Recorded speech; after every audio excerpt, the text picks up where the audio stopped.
Hello, welcome back to my channel. My name is Anna and I am an artist. Today I am showing you this cool little travel palette that I got off of Amazon. I've been looking for something like this for a long time and I finally settled on this one. I will have a link to it down in the description. I guess I'm on a travel palette kick because I did a video just a couple weeks ago of a watercolor palette that's small and travel-y too.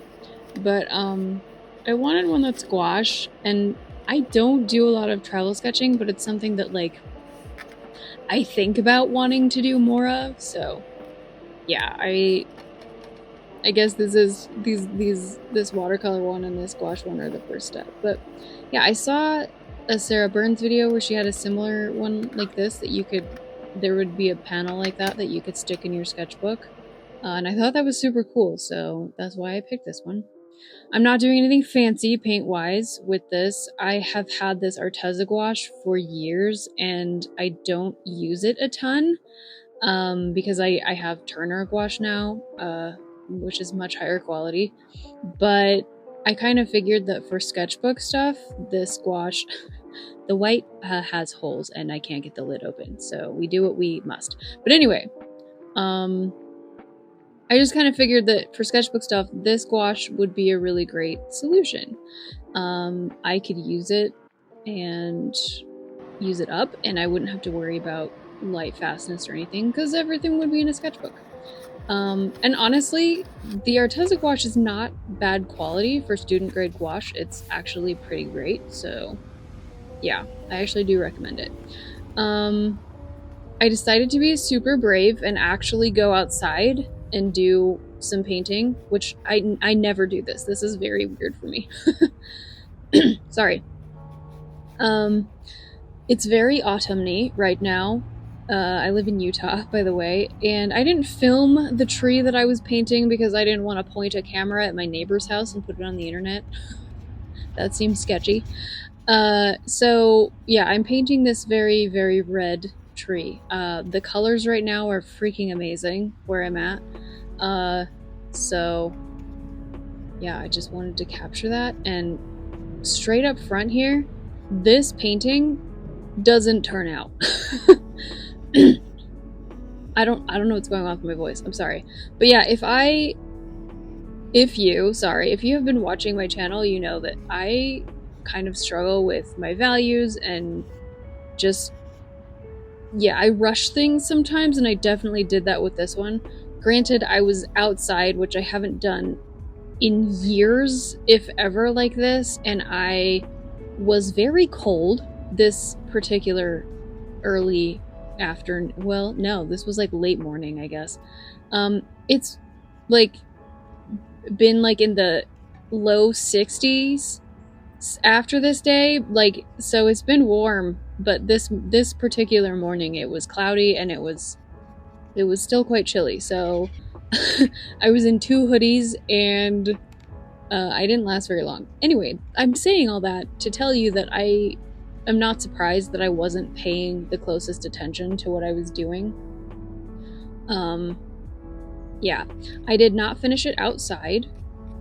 I did take it inside, but yeah, I do a second painting, which you will see in a bit. But yeah, here I am inside. You can have a little sneak peek at my filming setup there. It's not fancy. But yeah, I really realized, like, watching this back, that where the tree is right now, I don't hate it. I really like it right here. I mean, I don't like really like it, but I like it right here. And then it just kind of, I lose the plot, which you will see. Unfortunately, this was not in focus. So, you know, this doesn't last very long though, but yeah, sorry about that. But you know how like little kids draw trees and they're just like a circle with a trunk? That's kind of what this ended up being, which is sort of hilarious. It's, you know, it doesn't look like it has layers how do I describe what I'm trying to say? It looks flat. It looks, I don't know what I want to say. I'm sorry. But it's like not separated. I don't know. Anyway, I'm sure you know what I mean. I hope you know what I mean. I'm sorry. Yeah, see, it's just, now it's just like different colored blobs with some sticks. And I realized, I was like, wow, I shouldn't have painted the branches first. I should have done sections of leaves and then added the branches later. And you can see here, I'm trying to like make it rounder, like less round, by adding leaves outside of the blob of a circle shape. And then when I was doing these branches, I was trying to have that broken up look so it wouldn't look so flat. And I rushed this too. This big chunky brush wasn't really the right choice for this. And I do grab a round brush, as you see here, and it's a little better, but I still was rushing it, and didn't love that. So I made a decision. When I finished this, I was just kind of sitting there and I was thinking, you know what? I know I can do better than that. I was just a bit frustrated. Here I am trying to add some more contrast by darkening the background. I wanted this to look cloudy because it was cloudy when I was out there painting until the sun came out. But when I first was out there and when I took the photo that I was using after I wasn't sitting outside anymore, it was cloudy. So, but anyway, yeah, I was just like, I can do better than that. And I never redo artwork. That is a thing that like I know other people do and that I should redo. I should try again more often. And I just don't do that. But this time I was like, you know what? No, I'm going to do it. I'm going to do it again. And I weirdly didn't feel bad about that. But yeah, here's that one finished, and here's a sketch of the tree again. And I tried to separate the shapes better and to kind of pay more attention to that. Yeah, so this is ultramarine blue and burnt umber. And I use this mix quite a bit through this. This has very little burnt umber right here. This is mostly blue, obviously. But I do, like, this is the same mixture that I use for the trunk. It's just different ratios of of either color. So yeah, with those two colors, you can get a decent black, and sort of a Payne's gray, depending on the ratio. But yeah, this is interesting because I really struggled with the watercolor palette a couple weeks before, and then like the early stages of this tree, I really like them, and they look more how I like intend to do my watercolor paintings. So, you know, it's just a matter of me working toward figuring out when to stop, what to push, what not to push, and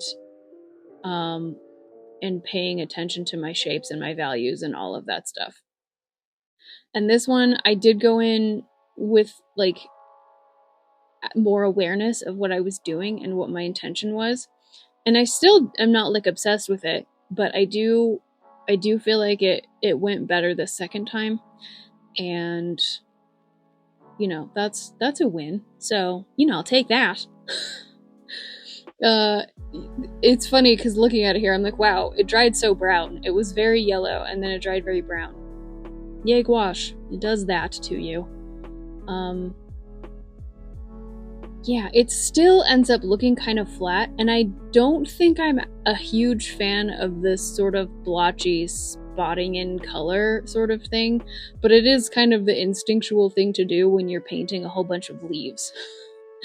After I did these paintings, I was looking online at like gouache paintings and some digital paintings in a similar style where people were doing it more like flat blocks of color and shape, and I would like to try that at some point. I just really like how they look, and I think that it would be an interesting exercise. I'm realizing like I really like trees. I notice them all the time, and I love watching Annabelle, another artist on YouTube here, paint trees. Like, they're so beautiful, but it's not something I have a whole lot of experience painting, and so, you know, it's not a huge surprise that I'm not great at it. They're not like simple.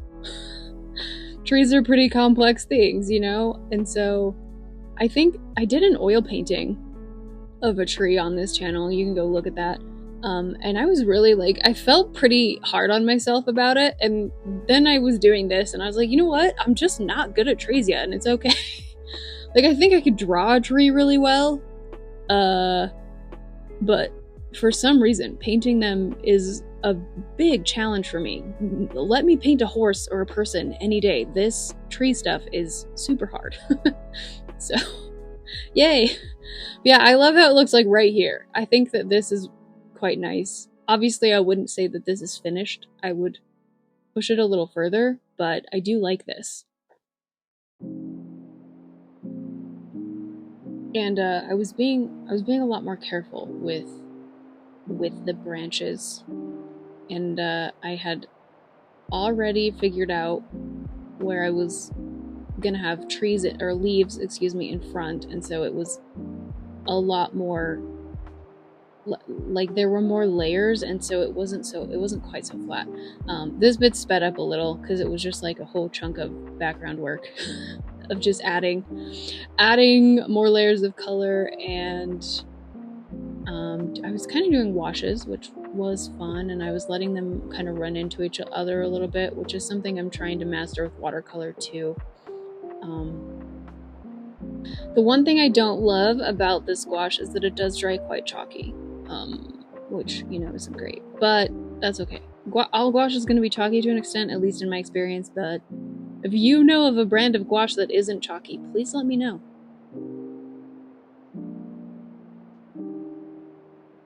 This is where I feel like I kind of started to lose the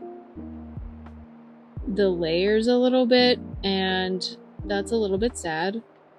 And again, like, I don't know if I love this kind of blotchy spotting in look or like approach, but you know, you live and you learn, and that's like the whole point of of doing YouTube and making art for me at this point. Is just like, you know, that I make more art, and also that I'm trying new things and that I'm learning as I go. So, you know, I kind of had the thought that like maybe I shouldn't have done this red quite so vibrantly, and yet the tree was so bright red and orange that was sort of the point, so I don't regret it.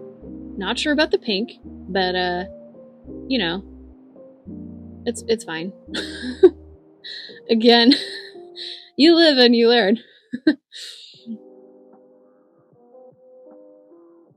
But yeah, it did sort of look like the more inner leaves in the back of them from the other side were quite yellow, and the leaves on the very outer edges of the tree were very red and orange, and it was kind of cool looking. I do believe that I captured that more in this second painting than I did in the first one, so, you know, improvement, which is what we're going for. So, success.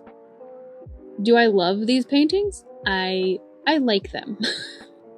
And I consider that to be good. And I like this one more than the first one, which is always fabulous. But anyway, yeah, so here's the first one.